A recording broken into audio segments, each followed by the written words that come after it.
तो अभी तक हमने जाना कि सप्लाई साइड की प्रॉब्लम्स के कारण, विशेषकर चीन के कारण BESS का पेनिट्रेशन कम है और विश्व में कुल स्थापित स्टोरेज क्षमता का 90% पम्प्ड स्टोरेज पाइपलाइन में ही है।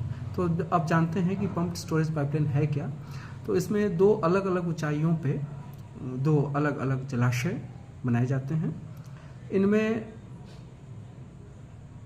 दिन के समय या जब ऊर्जा की कम डिमांड होती है, बिजली की कम मांग होती है, उस समय नीचे स्थित जो जलाशय है, निम्नतर जलाशय से उच्चतर जलाशय को सौर ऊर्जा का प्रयोग कर पानी भेजा जाता है, जल भेजा जाता है और रात्र के समय या अधिक मांग वाले समय में पानी उच्चतर जलाशय से नीचे वाले जलाशय में पंप के द्वारा भेजा जाता है और उससे बिजली पैदा की जाती है।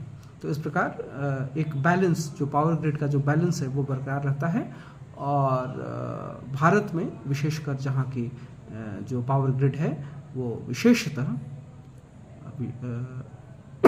और मुख्यतः अनवीकरणीय ऊर्जा पर आधारित है। तो उसमें संतुलन साधने के लिए अनवीकरणीय ऊर्जा में और नवीकरणीय ऊर्जा में, साथ ही रात्रि और दिन में संतुलन साधने के लिए पंप स्टोरेज बहुत आवश्यक है।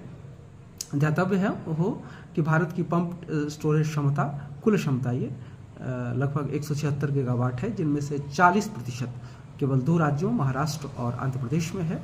तो इस स्थापित क्षमता के अनुरूप ही वर्ष 2032 तक जिन प्रोजेक्ट्स के पूर्ण होने की उम्मीद जताई गई है, उनमें से 16 गीगावाट आंध्र प्रदेश को दिए गए हैं और 12 गीगावाट जो है वो महाराष्ट्र में विकसित करने की योजना है।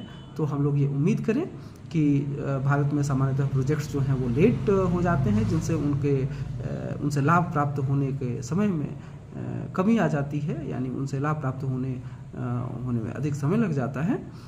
तो ये उम्मीद करें कि रेटिफिज्म कम होगा और जल्दी ही ये सारे जो पंप स्टोरेज क्षमता वाले जो भी प्रोजेक्ट्स हैं वो कंप्लीट हो जाएंगे अपने समय के अनुरूप।